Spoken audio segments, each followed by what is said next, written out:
Here's a fun one. So Stacy asked something a couple of weeks ago, and I did not get to it. And then I realized that I didn't get to it. Now's the perfect time. Think along with me. A lot of you go to games, so think along with me here. What is the worst weather you have ever experienced being at a game? I don't even care. She's asking about college. You can make it high school. You can make it peewee. I don't really care because I'm going to give you one at the very end of this that wasn't even organized. I don't even know if it was 11 on 11 football. Stacy says, I was at the West Virginia at Auburn game in 2009, and that was crazy. Maybe a lot of you don't remember that game off the top of your head. I do. I had a few shekels on it, so I was watching it, and it was boy, it was a downpour. It was an absolute monsoon, a frog strangler, as people call them down here. Now, as you know, I'm a weather nerd, and so I happen to know off the top of my head, the city of Auburn, Alabama, picked up over 3 inches of rain during that game. That's a lot of water. Let me just leave it at that. It's a whole lot of water to fall in that short a period of time. And so, by the way, I looked it up. Where's it at? Hey, how about this little stat line? Chris Todd, a lot of you Auburn fans remember that name. 4 touchdown passes and 1 pick in that 41-30. It was something like that. They beat the West Virginia Mountaineers. West Virginia at Auburn. How about that home and home back in the day? 3 inches of rain. So she's asking which games were the worst weather games that I've ever experienced because I wasn't at that game. So I had a couple, and then I wanted to give you one that's way off the beaten path. 2015 is one of them. That was Alabama at Georgia. Now, it wasn't that we got monsoon level rain. We got heavy rain that game.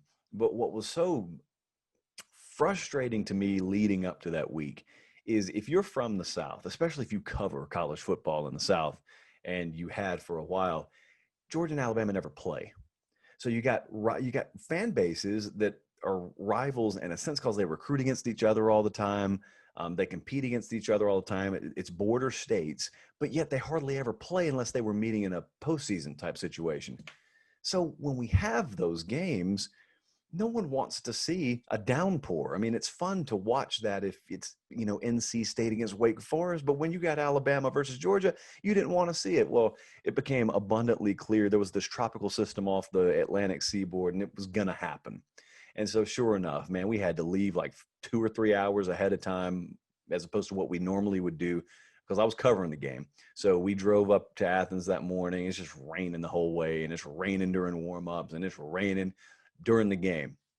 And that was that game where it was the only one in Nick Saban's tenure since forever ago that they were an underdog in. And they went in there and pasted Georgia. I think it was like 38-10 or something like that. So that was one of them. But what stood out the most is, man, that place was electric. Now, something about bad weather and prime time matchups really, really fire up a crowd. And it was like that place was so ready to see a historic win. But once the air got let out and Bama went up by a few touchdowns in the first quarter, it's very, very deflating because you go from being fired up and, it's us versus the elements, and that's fine because they got to come into our house and do it, and they got to deal with all this to, oh, they're dealing with it, aren't they? Oh, they're really dealing with it. Oh, and they're dealing with us. Oh, this hurts a little bit. This hurts a lot. I'm going to sit here and get waterlogged. And that was kind of the tone that the Georgia crowd took on. And then it emptied out early third quarter, and you're kind of sitting around saying, it feels like we waited 100 years, and this is how this game turns out. That Alabama team went on to win a national championship. Here's the second one. Second one was last year. And the thing about it is there was no precipitation at all. This was the first time I ever went to a Clemson home game. Seen them many times on the road, had never been to Death Valley in Clemson. It was Texas A&M at Clemson. It was week 2, I think, last year. So, hey, weather report looks fine there. There's one problem. And the one problem is, as I said, we were in South Carolina in week 2, which means early September, which means highs in the mid-90s. And that's one thing.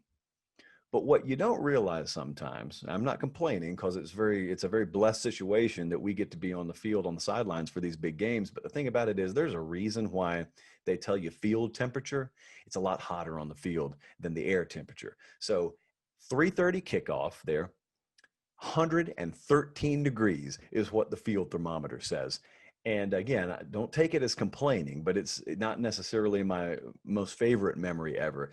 Here's the worst part about all that stuff: being bald, firstly, and secondly, when you lock on, if you're filming a game, which I was, you lock on and then you're just sitting there and you're staying still. And with offenses today, as you know, a lot of times they'll hurry to the line of scrimmage and then they'll hard count, and then they'll check with me. They'll do a check with me over to the sideline. Well, you got to stay locked in. So you're staying locked in for 16, 17, 18, 19 seconds in a row sometimes, and you just feel the beads of sweat dripping in so many unimaginable, unspeakable places, and you can't move, and it feels so uncomfortable. And normally you're used to, oh, or wipe yourself off. You can't. You can't move because you got to maintain your shot, and it's the worst. But you're still very happy to be there. Third one was not at a college venue. Third one was not at a high school venue. Third was not even in an organized game. Or was it? Back in the day when I actually lived right here, I'm in Harris County, Georgia right now, we would play a day after Thanksgiving game, pickup game, not much unlike many of you play. Many of you have versions of some turkey bowl game that you've played, but ours was really, really serious. We had a lot of former college athletes and current college athletes playing in this game. We call it the Thanksgiving Classic. We played it at Harris County High School. We did it every year for a long time. We had a trophy called the Chalice of Supremacy that we played for. There were, I can't name names. We had college athletes that had no business playing in that game, And so anyway, we never got to play in the rain. We always wanted to play in the rain or the snow. We live in Georgia. Snow's not going to happen in November. The rain never really happened either. So 2004 rolls around. Hurricane Ivan comes through here. Wicked storm. Even when it came through here, we're like a couple hundred miles inland. Hurricane Ivan comes through. Hurricane Ivan is dumping rain on Harris County. So we hit each other up and we say, this is our shot. Let's go play. We're out of school. We're not doing anything. Let's go play in Hurricane Ivan. So we go up to Waverly Hall, Georgia, to a field up there. And it's underwater. I'm talking about torrential downpour as we play this game. I think we played 8-man, so 8-on-8. And we are playing on a baseball field that doubles as a football field in Waverly Hall, Georgia.